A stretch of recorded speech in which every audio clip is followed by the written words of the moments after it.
All right. Well, we will go ahead and get started. I'd like to welcome the defending champion of the Sanderson Farms Championship, Sam Burns. Sam, thanks for joining us. I know you're, glad to be back and probably a little bit of a good hangover from last week at the President's Cup. So we'll start with being back here. Obviously, you will be back defending several titles. Just how special that feeling is. Yeah, it's awesome. This place is a tournament I look forward to coming back every year, and just so happens this year I get to try to defend from last year. So I'm really excited to be here. I love this area. I love coming back here, and the people of Jackson have been really good to me, and I'm excited. And just a quick little recap from last week. I know you just told Todd outside that it was your first big team event like that. You're obviously incredibly pivotal to the American team. So just some little bit of a recap on how that felt. Yeah, it was incredible. Definitely probably the most fun I've ever had on the golf course. And just to have a team that week it's something so rare that we get out here on the PGA Tour. So to be able to experience a team atmosphere and ultimately be able to win for our country it was unbelievable. And then one last question for me, and then we'll take a few from these guys. You're making your sixth start here at the Sanderson Farms. In addition to the win, you also finished third. What is it about being here that suits your game so well? Yeah, I was trying to think on the drive over this morning what number this was. It all kind of starts running together. But it's crazy to me that this is my sixth start here at the Sanderson Farms. I mean, I think coming back here every year, it's, this place is where I started my PGA Tour career pretty much. It's where I got one of my first starts, and to be able to play really well here the last few years means a lot to me. It's a golf course that I really love. It's similar to what I grew up on, Bermuda grass and just the style of the golf course. So I think it just feels like home. It's only a couple hours from where I live, and it's easy drive. So yeah, it's a place I really look forward to every year. KP? When you think back that first start in 2017, are there any memories or conversations or moments? I remember being really, really nervous, and granted I expected to be. I mean, I'm nervous every week I tee it up, but especially that week. And I think, having a lot of friends and family here was really special, and going out and kind of trying to figure out where my game kind of stacked up against, guys on the PGA Tour, and so that's kind of what I remember most. What do you remember from your first pro start? I think I saw you shot like 29 under and didn't win at an APT event like a couple weeks before this. Yeah, 29 under, and I didn't win, but I remember making $10,000, and I was like, I don't know how I'm going to spend all this money. Like, I don't know what I'm going to do with it all.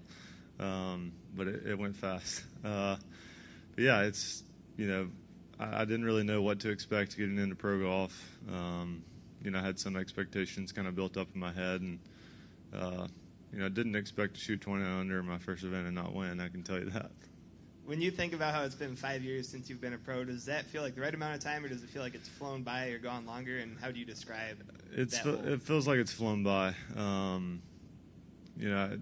Just trying to think about and reflect on this past year, it just seems like this year went really fast, and then I think about the previous years, and it's like, where's the time gone?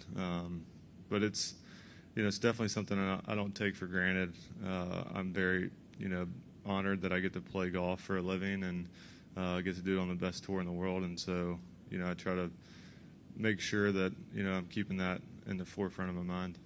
Is there anything from the President's Cup that surprised you in terms of like a guy you learned something about that you might not have, or how you felt, or what it was like? I don't think none of the guys really, just because I feel like I knew them all pretty well, just seeing them every week. But I think the energy level of the fans, and kind of for me was even more so than what I thought it was going to be, and that was really cool. I mean, the fans in Charlotte were absolutely incredible, and it was just an unbelievable week. Still hasn't really hit me, I don't think. How do you keep the energy up from that week coming into this week? Yeah, I think for me, it's just about preparation. The last couple of days I've been able to be home and have some downtime and just kind of relax and recover a little bit. But yeah, coming out today, I want to, do the best I can to prepare myself to tee it up tomorrow, and ultimately that's kind of my plan. I love coming out here and being able to compete against the best players in the world, and I want to come out here and give it my best. Kind of describe, you're on tour in the limelight on TV, and then you go home and it's, I guess, more quiet and what is it about that lifestyle at home that appeals to you? Well, I think out here sometimes it kind of feels like you live two lives. You're out here on the road playing, and then you go home and see friends and people that you don't get to see as much. And so I didn't really get to see a lot of friends the last couple of days, but being able to go home and just relax and just go wander around the grocery store and pick up a few things that my wife needed, and no one saying anything to me or anything like that was really nice. I went to Chick-fil-A yesterday by myself and sat in dining room in Chick-fil-A, and so it was great. I just love being able to go back to a small town and just kind of hang out, and no one really cares that. They do. They obviously care and they support me, but they don't care that I play on the PGA Tour. They just like me because of who I am, I guess. What's your Chick-fil-A order? Yesterday I got a market salad, no blue cheese. I got an 8-count nugget with some fries and a half and half tea. It was really good. And this course, what does it take here at this course to play well, do you think? What element of your game is tested the most? Yeah, I think for starters, you have to drive the ball well, just because it's really hard to predict out of the Bermuda rough. And then, the greens are obviously really fast, but I think if you get in the right spots on the greens, you can make a lot of putts. The greens roll so pure, and so I think it's kind of a combination of driving the ball well and giving yourself a lot of opportunities on the greens. And then lastly, for me, not making the Ryder Cup team last year, did you use that as fuel for this year? Kind of looking back at the year, how did that kind of transition into this season you had? Yeah, I think last year that was one of my biggest goals, was to make that team, and so definitely it was a bummer not to be on the team. But coming into this past year, I knew I really wanted to be on the President's Cup team, and it's good to have that experience, and so it was incredible. Now I'm my goal is to try to be on the next Ryder Cup team. Anybody else? All right, you're a free man. Awesome. Thanks for coming. Thank you all. Appreciate it.